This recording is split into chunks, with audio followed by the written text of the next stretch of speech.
ওই ফিলটা নেন। হযরত আব্দুল্লাহ ইবনে উমর বলতেছেন, দেখো এই ইরাকিদের অবস্থা। সে আমাকে জিজ্ঞেস করছে যে এরম অবস্থায় মাছি মশা মারা যাবে কিনা, কতল করা যাবে কিনা, অথচ এরা ওয়াকাদ কতালু ইবনাতে রাসূলিল্লাহ সাল্লাল্লাহু আলাইহি ওয়াসাল্লাম, আর তারা তাদের দেশে ডেকে নিয়ে গিয়ে আমার নবীর কন্যার ছেলে, আমার নবীর কলিজার টুকরা নাতি, তাকে শহীদ করেছে, যার ব্যাপারে আমি আমার নিজের কানে শুনেছি নবীকে বলতে, ওয়াকালান নবিয়্যু সাল্লাল্লাহু আলাইহি ওয়াসাল্লাম। আমরা যখন ওয়াকালান নবী বলবো আপনারা দরুদ শরীফ পড়বেন, সাল্লাল্লাহু আলাইহি, ওয়াকালান নবিয়্যু সাল্লাল্লাহু আলাইহি ওয়াসাল্লাম হুমা রাইহানাতায়া মিনাদ দুনিয়া। হাসান এবং হুসাইন এটা আমার দুনিয়ার দুটি সুগন্ধির নাম। কি বলেছে? সুগন্ধির নাম। তো এটা এই রাইহানাতায়া মানে দুই রাইহান, রাইহানের সমস্ত মুহাদ্দিসিন বা উলামা যখন অনুবাদ করেন, আমরা কি অনুবাদ করি? সুগন্ধি অথবা ফুল। এটাই ঠিক, কিন্তু রাইহানের ইন্টারেস্টিং কিছু অর্থ আছে, উলামায়ে কেরাম বুঝবেন। এগুলাকে আমরা গরিবুল হাদিসের কিতাব বলি। গরিবুল মানে হাদিসের মধ্যে কিছু এমন শব্দ থাকে যেগুলো স্বাভাবিকভাবে ব্যবহৃত হয় না, স্বাভাবিকভাবে আনকমন ওয়ার্ড। আমি আপনাদেরকে আনকমন ওয়ার্ড, আপনারা যদি না বুঝেন তাইলে আপনাদেরকে কিছু আনকমন ওয়ার্ড বুঝাই। আপনারা বলেন না গুড লাক, কি বলেন? Good luck.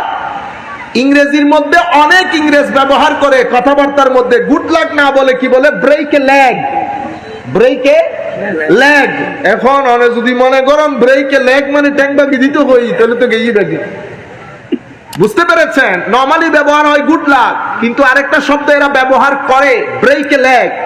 অনুরূপ ভাবে আমরা মানে ঘুম পাচ্ছে বলি না, আই ফেল asleep, তো এরা এটারে আবার অন্যভাবে বলে I node it off, I node it off. এগুলা হচ্ছে গরিবুল হাদিস শব্দগুলা ব্যবহার হয় না, কিন্তু ব্যবহার হয় 20% 30% লোক ব্যবহার করে।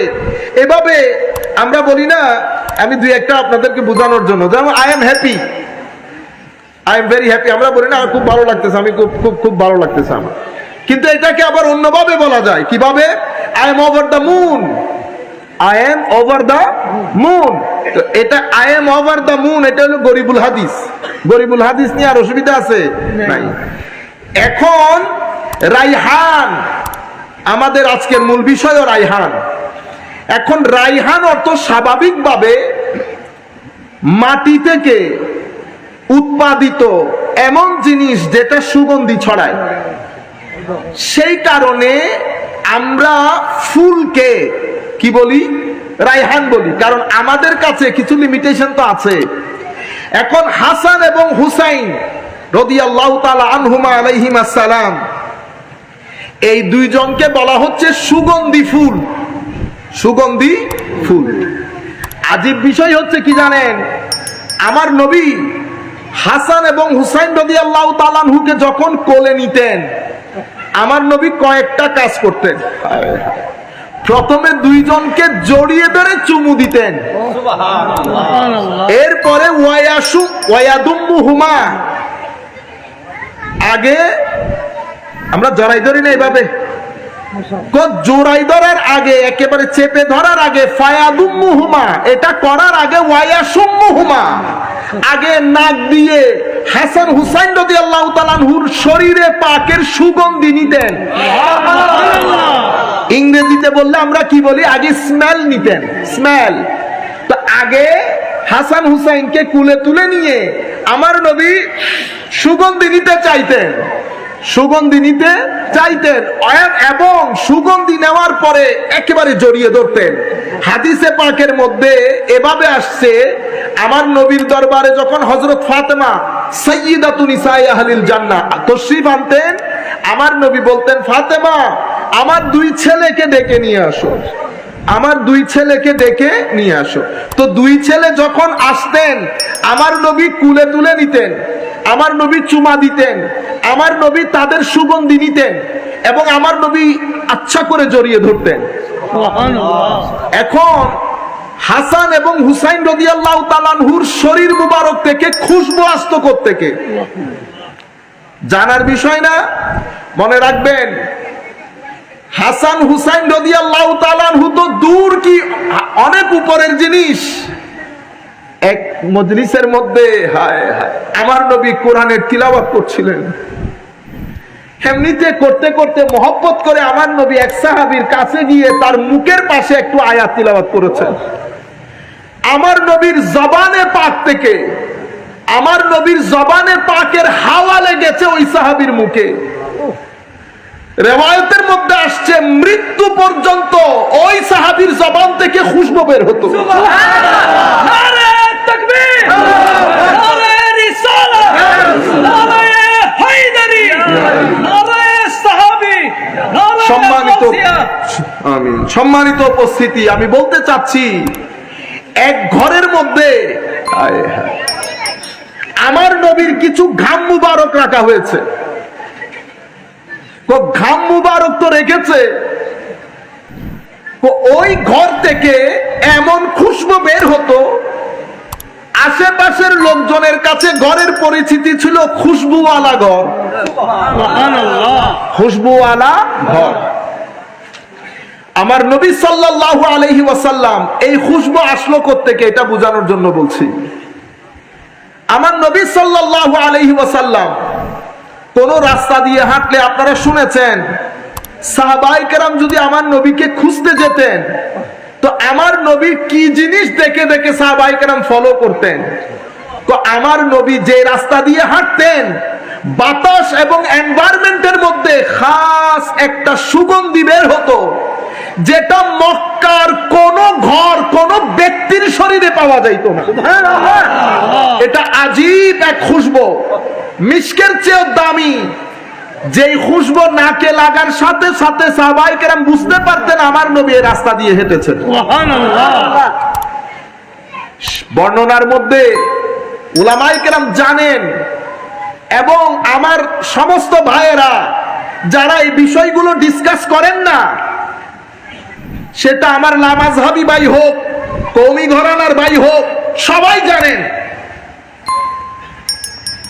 আমার নবী সাল্লাল্লাহু আলাইহি ওয়াসাল্লামের ঘাম মুবারক হযরত উম্মু সালামা রাদিয়াল্লাহু তাআলা আনহা নিয়ে শিশির ভিতরে ভরে রাখতেন, এবং এই আতর এই ঘাম মুবারক বিয়ে শাদী বিভিন্ন ঈদ অনুষ্ঠানের মধ্যে আতর হিসেবে ব্যবহৃত হতো। এবং আপনি চিন্তা করে দেখেন এই ঘামগুলা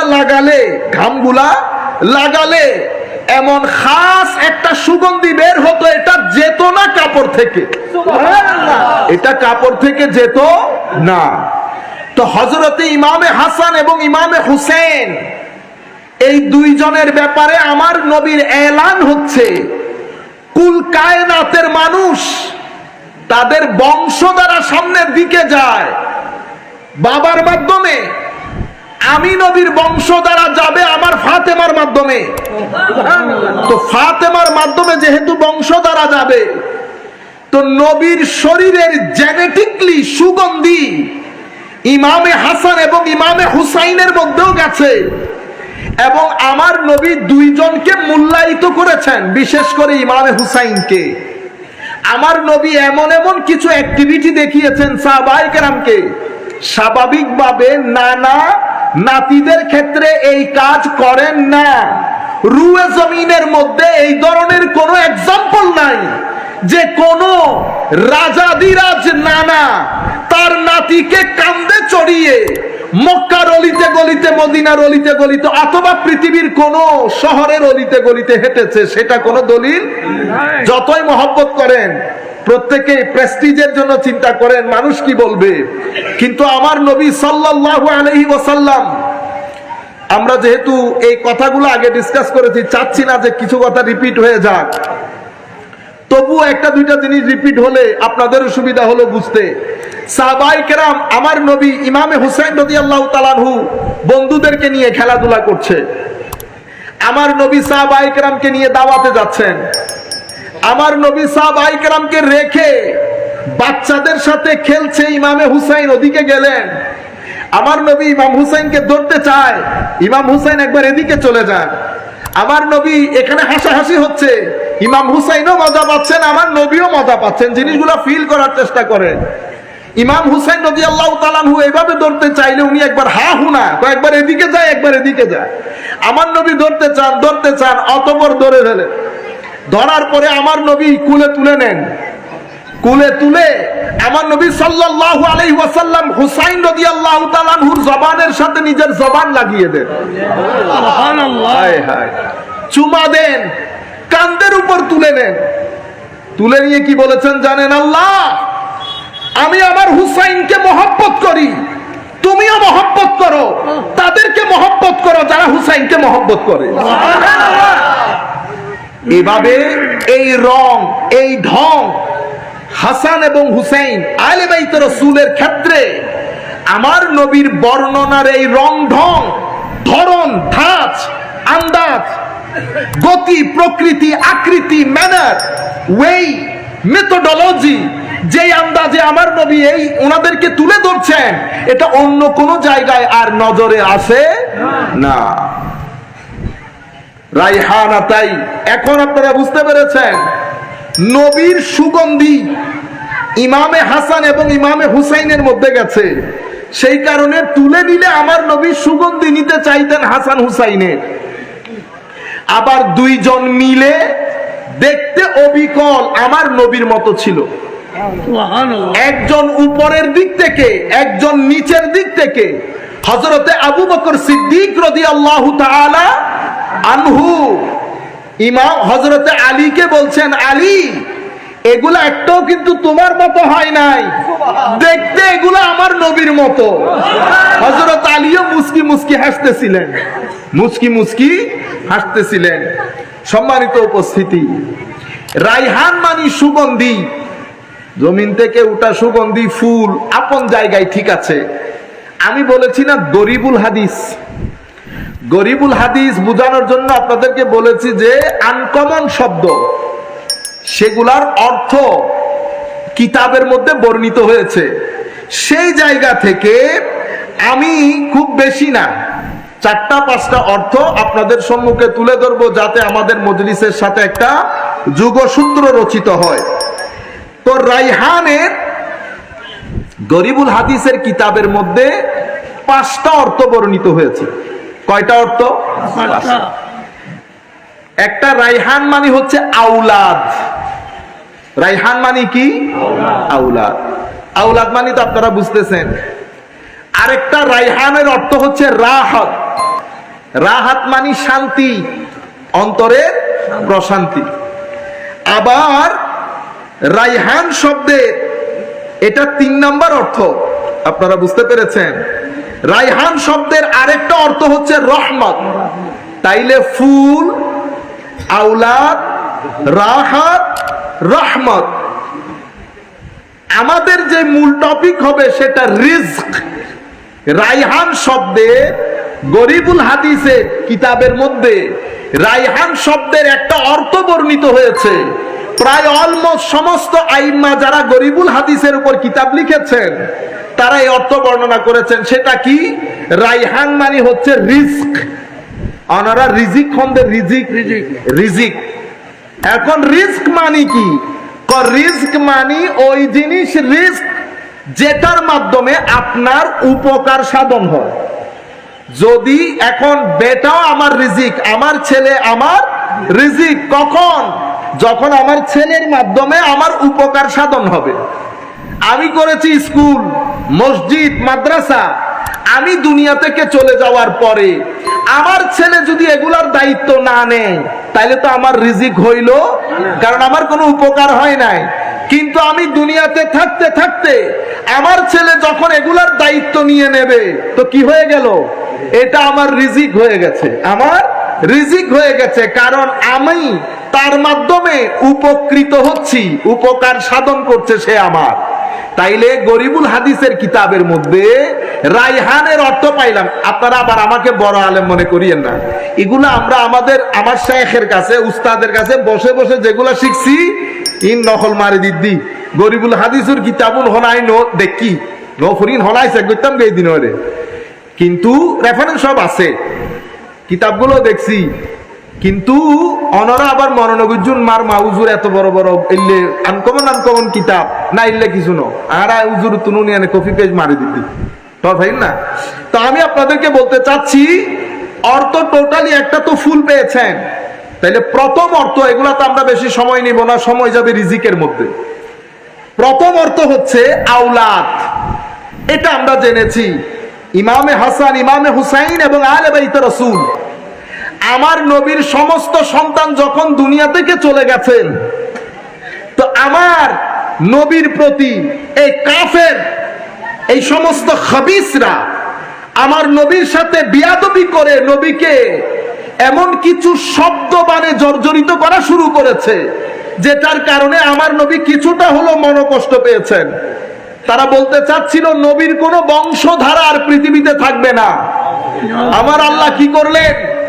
আমার আল্লাহ শানের রিসালাত বর্ণনা করতে করতে কুরআনে পাকে সমস্ত সূরাগুলা যখন ওয়াদ-দুহা পর্যন্ত পৌঁছেছে, কোথায়? ওয়াদ-দুহা সিকোয়েন্স তৈরি হচ্ছে। আমার আল্লাহ কুরআনকে ওয়াদ-দুহা পর্যন্ত এনে শানে মুস্তাফা পৃথিবীর সম্মুখে তুলে ধরে ওয়াদ-দুহার মধ্যে এক আয়াত আমার আল্লাহ বলছেন, ওয়াদ-দুহা ওয়াল-লাইলি ইযা সাজা মা ওয়াদ্দাআকা রাব্বুকা ওয়া মা ক্বালা ওয়ালাল আখিরাতু খায়রুল লাকা মিনাল উলা। আয়াত আস্তে আস্তে ওয়ালা সাউফা পর্যন্ত এসেছে। এখানে এসে কোরআনে পাকের আয়াতের ঢং পরিবর্তন হয়ে গেছে। শানে রিসালাতকে আমার আল্লাহ তুলতে তুলতে এমন এক জায়গার মধ্যে নিয়ে গেছেন যার উপরে আর কোনো উপর নাই। কি বলছেন? ওয়ালা সাউফা ইউতিকা রাব্বুকা ফাতারদা। হাবিব, আতায়ে ইলাহি, আল্লাহর পক্ষ থেকে দান, আল্লাহর পক্ষ থেকে গিফট, আল্লাহর পক্ষ থেকে পুরস্কার আপনার জন্য এত উপরে চলে যাবে হাবিব, আপনি খুশি না হয়ে পারবেন না। আপনি খুশি না হয়ে পারবেন না। সিকোয়েন্স তৈরি করেছেন আমার আল্লাহ। করতে করতে ওয়াদ-দুহার পরে আলাম নাশরাহ লাকার মধ্যে গিয়ে এটাকে আমার আল্লাহ আরো উপরে তুলেছেন। ওয়াদ-দুহা থেকে শুরু কোরআনে পাকের পুরা কোরআন থেকে আরা ওয়া মাছ ধরি ইন্দি দান টান রাইন আবার ইনুরা আজা করি এক জায়গার নগরী।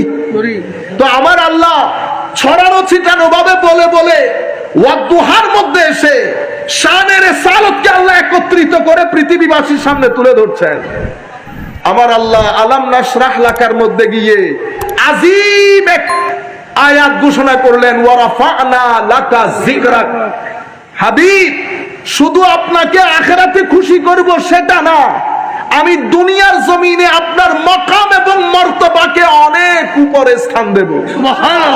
আমার নবীর ভিতর থেকে দুঃখ, দুর্দশা, কষ্ট সবকিছু রিমুভ করছেন আমার আল্লাহ, রিল্যাক্স করে দিচ্ছেন।